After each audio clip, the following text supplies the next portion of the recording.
Necesito como hoy, como hacer una síntesis el día de hoy, para que tratar de que les quede lo más claro posible estos conceptos de la administración pública.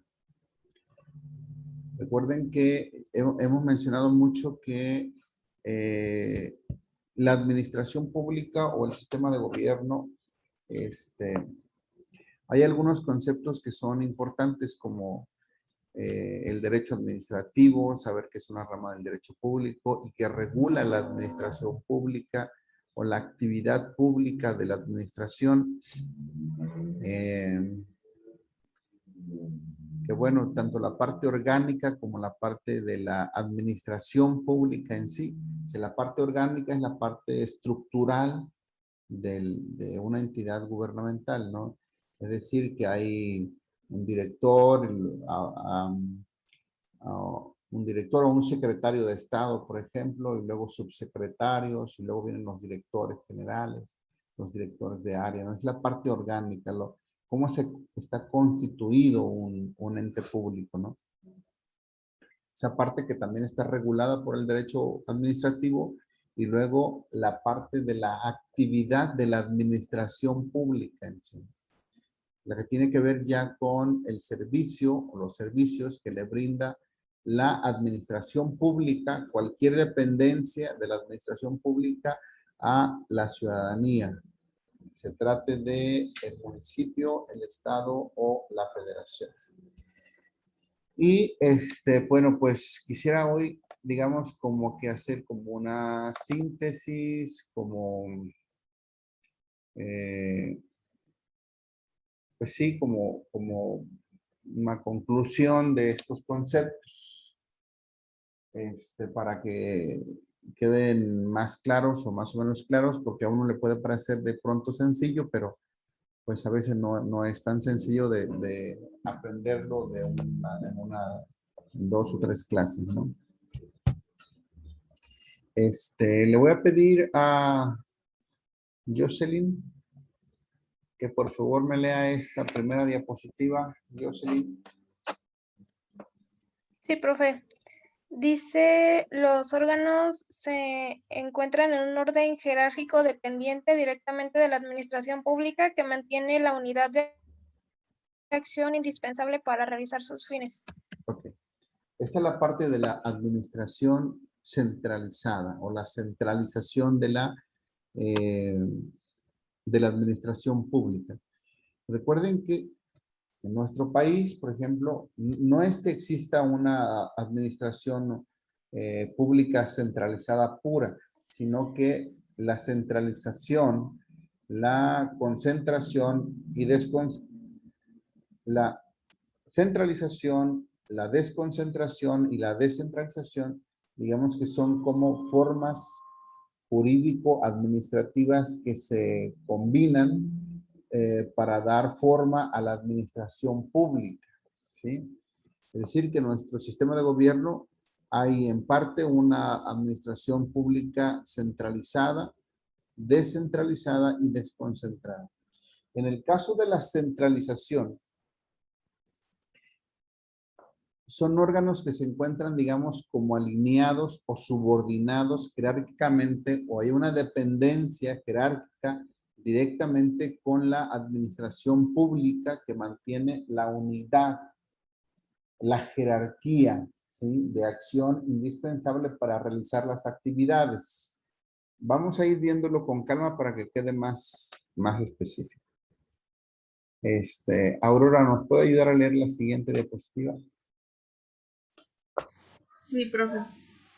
La centralización se organiza en la Presidencia de la República, las Secretarías de Estado, los departamentos administrativos y la Consejería Jurídica del Ejecutivo Federal. Esto de acuerdo al artículo 1 de la Ley Orgánica de la Administración Pública Federal. Entonces, recuerden bien, cuando hablamos del Poder Ejecutivo, ¿se acuerdan que dijimos que hay tres poderes? El Poder Ejecutivo, el Poder Legislativo y el Poder Judicial.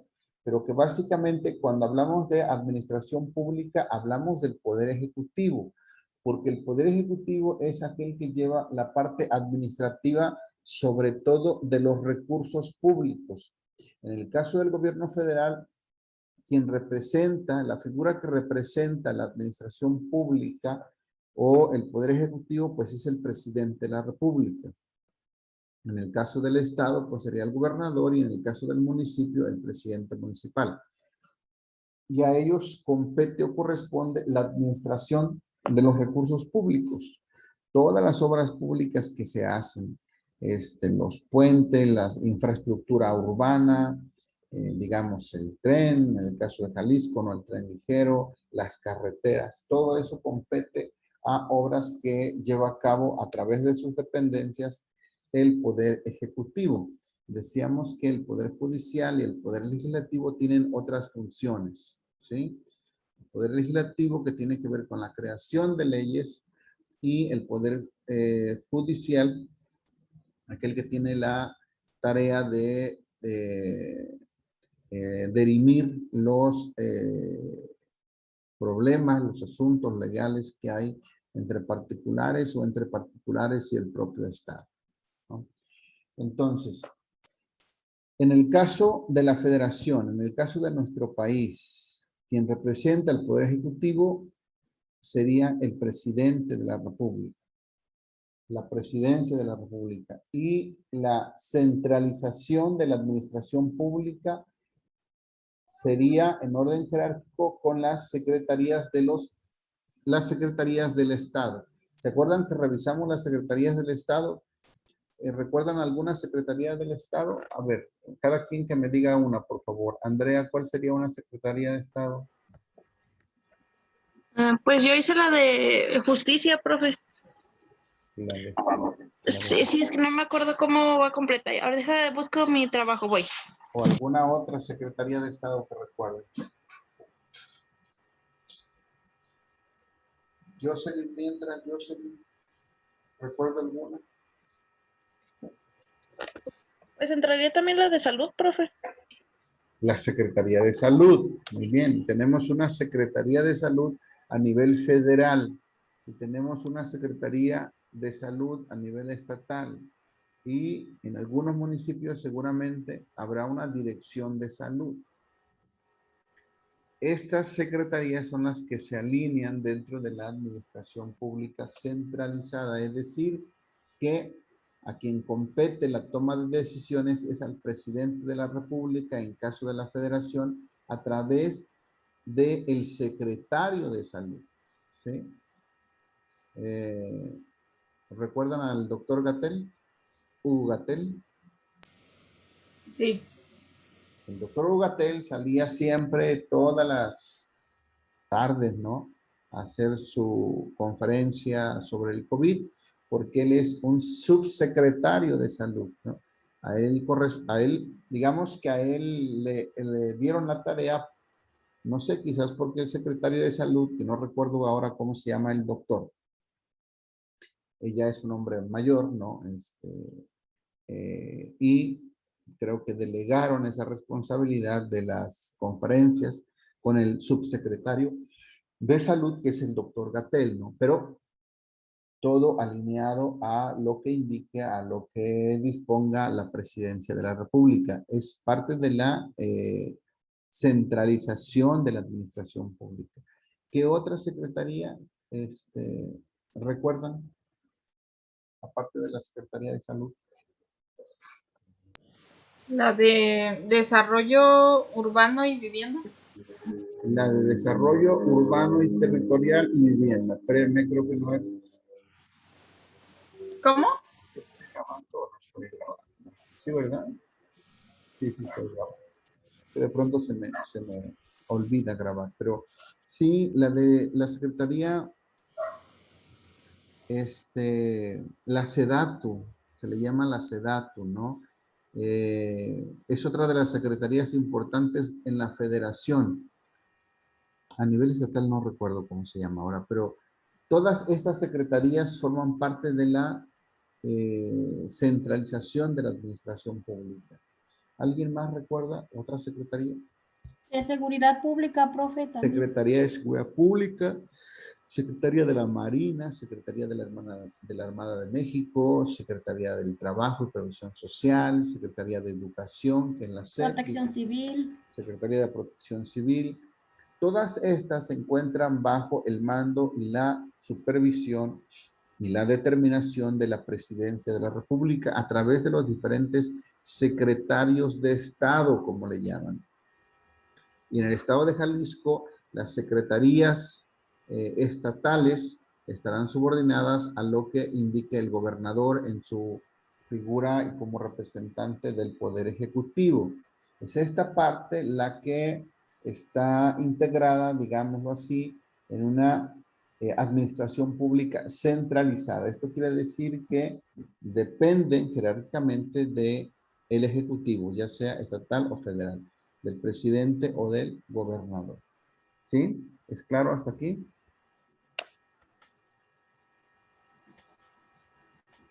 Y luego establecemos que los artículos 90 al 93 de la Constitución hacen referencia a la administración pública.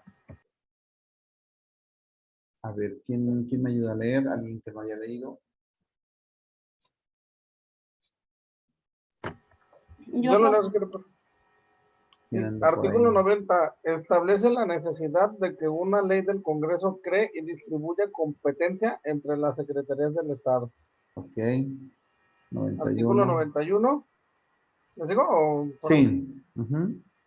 Artículo 91. Señala los requisitos para ser secretario de Estado. Artículo 92. Exige los reglamentos, decretos y órdenes del presidente sean refrendados por el secretario del ramo correspondiente para que sean obedecidos. Ok. Artículo 93. Se obliga a los secretarios y jefes de departamento a informar anualmente al Congreso sobre el estado que guarden sus dependencias y a concurrir ante las cámaras cuando cualquiera de ellas se lo solicite. Ok. Desde la Constitución, de nuestra Carta Magna, se establecen algunos conceptos o algunos aspectos que tienen que ver con la administración pública centralizada, es decir, aquella que tiene que ver con las secretarías de Estado. Por ejemplo, dice el artículo 90 que se establece la necesidad de que una ley del Congreso cree y distribuya competencias entre las secretarías de Estado. Es decir, las secretarías de Estado van a estar reguladas por una ley creada a través del Congreso, ya sea el Congreso de la Unión, en el caso de la Federación, o el Congreso local, en el caso de los estados, ¿sí? Que tienen que crear leyes que regulen las competencias de cada una de las secretarías. Las secretarías, digamos, se tienen que apegar a estas formas jurídicas, a estos procedimientos jurídicos de la creación de leyes que regulen la vida interna de estas dependencias. ¿Sí vamos bien hasta aquí? Luego, el artículo 91 constitucional señala los requisitos para quien pretenda o quiera acceder a ser secretario de Estado o para quien sea elegido como secretario de Estado. Señala los requisitos del artículo 91 constitucional. El 92 exige que los reglamentos, decretos y órdenes del presidente sean refrendados por el secretario del ramo correspondiente. Es decir, que una disposición de la Presidencia de la República tiene que ser refrendada, confirmada, ¿qué más se puede decir? Respaldada por los secretarios de Estado. ¿Sí? Lógicamente, cuando se habla de una determinación de la Presidencia de la República, lógicamente ya hubo una plática, ya hubo una junta, ¿no? Con los secretarios de Estado de cada ramo. Digo, el presidente de la República es el presidente, pero lógicamente él platica con sus secretarios de Estado para poder tomar una determinación, ¿sí? No es que él determine así a la fuerza o de manera autoritaria y el secretario tenga que secundarlo, ¿no? Es que él toma acuerdos en base a lo que los secretarios de Estado como especialistas en su área, como especialistas en ese segmento de la vida sociopolítica de nuestro país, le ayudan a determinar o a tomar las decisiones al presidente, por eso son secretarios de Estado. Y se obliga a los secretarios y jefes de departamento a informar anualmente al Congreso del Estado que guardan sus dependencias. ¿Ok? Artículos 90 al 93 de nuestra Constitución. Entonces, se puede señalar como características de la centralización que hay una relación jerárquica directa entre los diversos organismos administrativos, los cuales carecen de autonomía.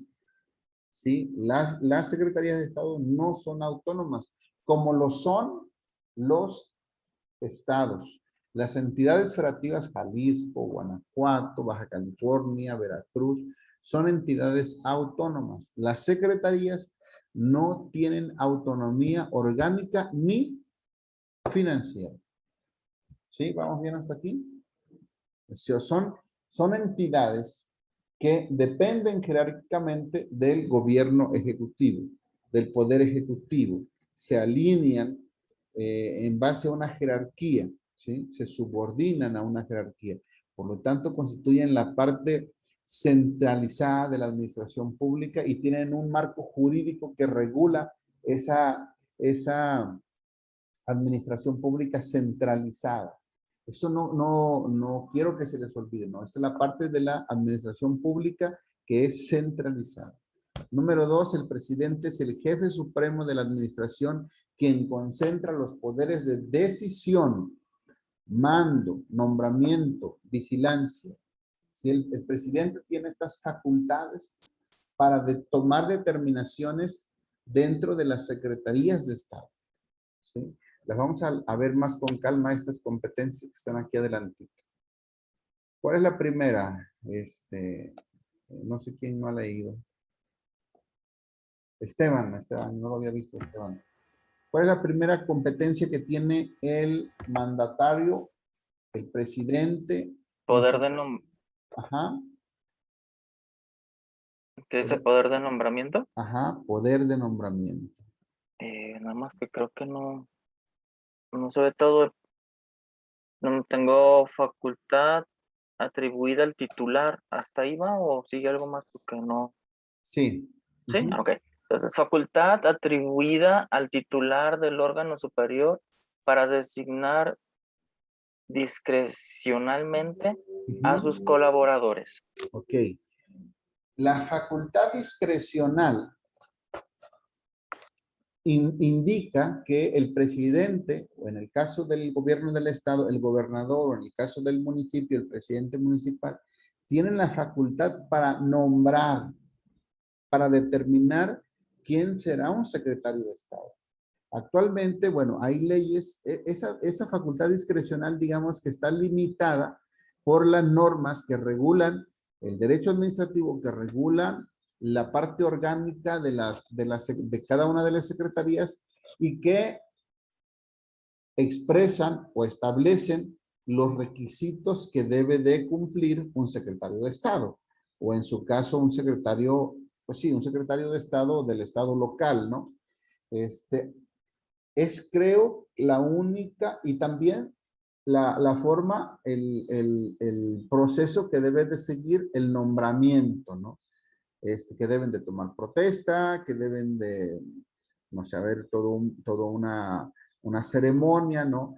Pero el presidente, en su caso, tiene la facultad de nombrar discrecionalmente, es decir, no tiene que hacer otra cosa más que verificar que si, no sé, un secretario de la Marina, por ejemplo, pues debe de ser especialista en esa área, ¿no? No podría nombrar a alguien que no fuera especialista. Son los únicos límites que tiene esa facultad discrecional, ¿sí? De nombrar. En el caso de cada una de las entidades federativas, pues el Estado, ¿sí? Poder de remoción. Seni, por favor, ¿qué dice el poder de remoción? ¿Qué es? ¿Qué implica? Dice poder de remoción. El poder de nombramiento se ve reforzado por el de remoción, por lo que el titular puede nombrar y remover libremente a sus colaboradores. ¿Ok? Por alguna razón, en algún momento, el mandatario, federal o estatal o municipal, tiene la facultad discrecional de remover también, así como tiene la facultad discrecional de nombrar, también tienen la facultad de remover, es decir, hacer cambios, ¿no?, en su gabinete. Si alguna persona, por ejemplo, no está dando los resultados esperados dentro de su secretaría, pues el presidente o el gobernador, presidente municipal, tiene la facultad también de removerlo de su cargo. Son nombramientos de confianza que le llaman, entonces solamente tiene que respetar quizás ciertas características, ciertos procedimientos, pero tiene la facultad discrecional de nombrar y de remover. Inciso C, ¿quién no ha leído? ¿Alguien que no haya leído? Poder disciplinario. Facultad de reprimir o sancionar administrativamente a sus subordinados por las acciones u omisiones realizadas. Así es. Aun cuando el presidente o el gobernador tengan la facultad de respaldar, hay responsabilidades jurídicas en las funciones y en las competencias de los secretarios de Estado. Entonces hay una Contraloría, hay una Auditoría Superior también del Estado. La Contraloría, la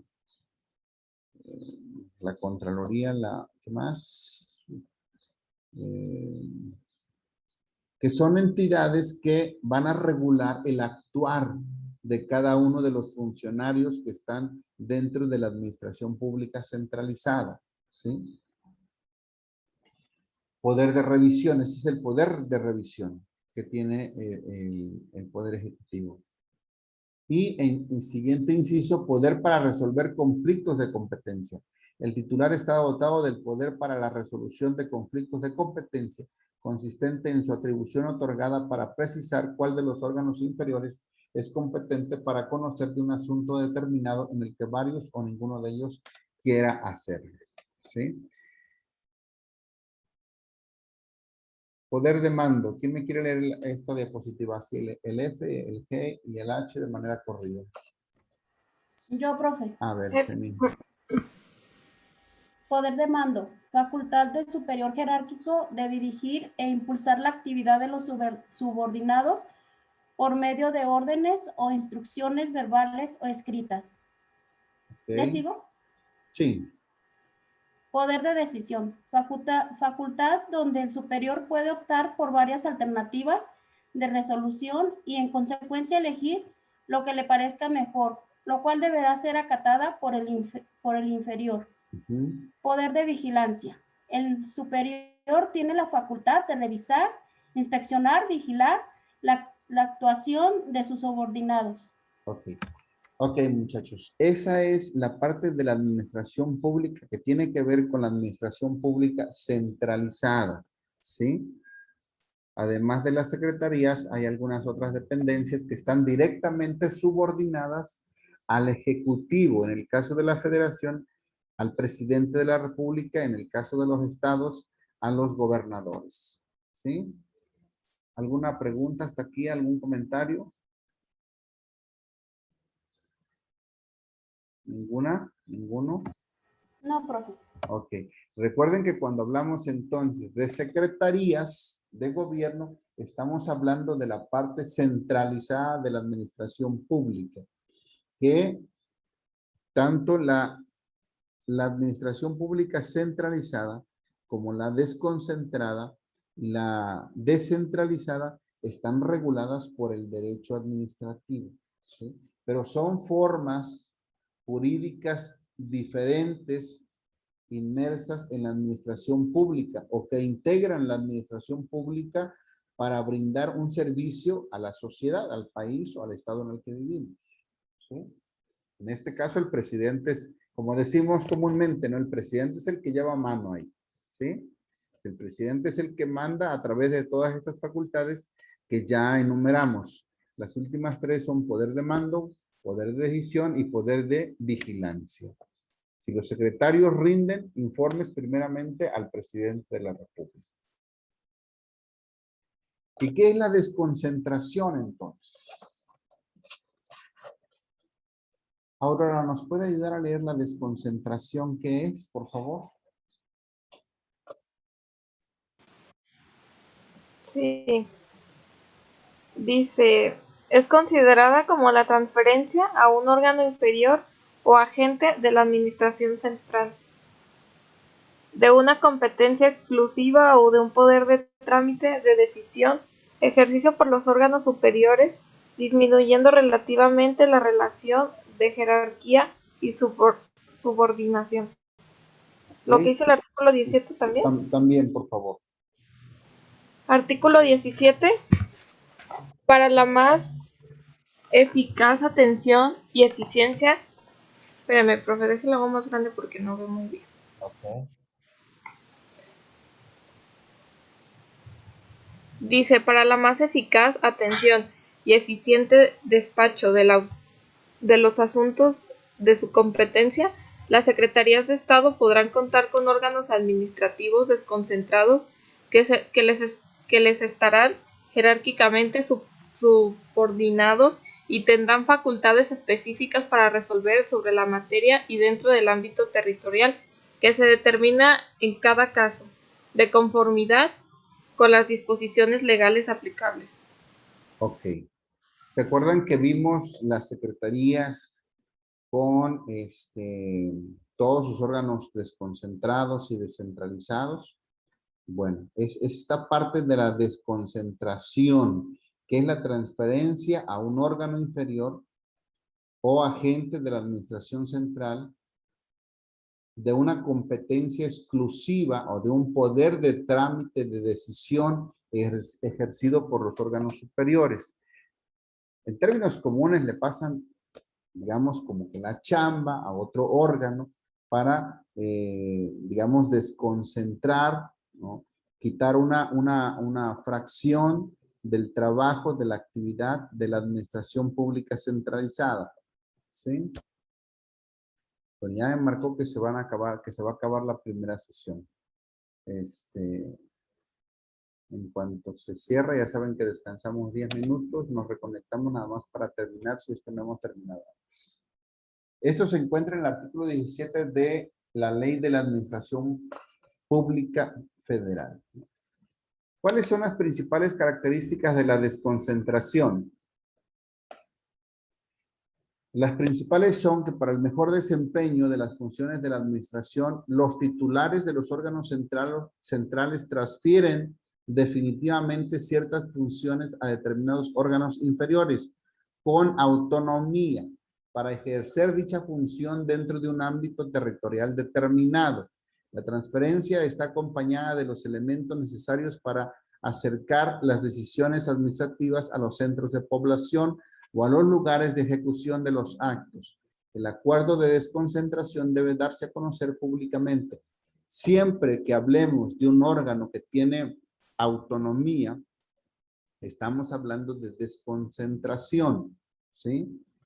Si ustedes buscan en el internet órganos desconcentrados, les va a emitir ahí la lista de los órganos desconcentrados, ¿sí? Que tienen autonomía es que hay una frase, autonomía, no recuerdo ahora cómo es la frase completa, pero esta parte de su autonomía es que tienen también presupuesto propio, ¿no? Son autónomos, ¿sí? En relación a las secretarías de Estado, ¿sí? Son autónomos, ¿no? Ustedes buscan en el internet, van a encontrar ahí un listado de órganos desconcentrados que tienen autonomía. Y aquí se encuentran diferenciados la desconcentración por materia y la desconcentración por región y la desconcentración por servicio. La desconcentración por materia esta es la transferencia de poder decisorio y de competencia en determinadas materias. Se transfiere de un órgano superior a otro inferior, integrante de la misma organización del cedente, o sea, de quien cede la competencia. Esta se justifica en razón de la especialización requerida para atender los asuntos relativos a ciertas materias. Y luego está la desconcentración por región. Se caracteriza porque el órgano central cede parte de su competencia y su poder decisorio a varios órganos periféricos, cada uno con competencia en una circunscripción territorial determinada. Desconcentración por servicio. Este tipo de desconcentración emplea al órgano para prestar un servicio público específico. ¿Sí? ¿Alguna duda o comentario hasta aquí?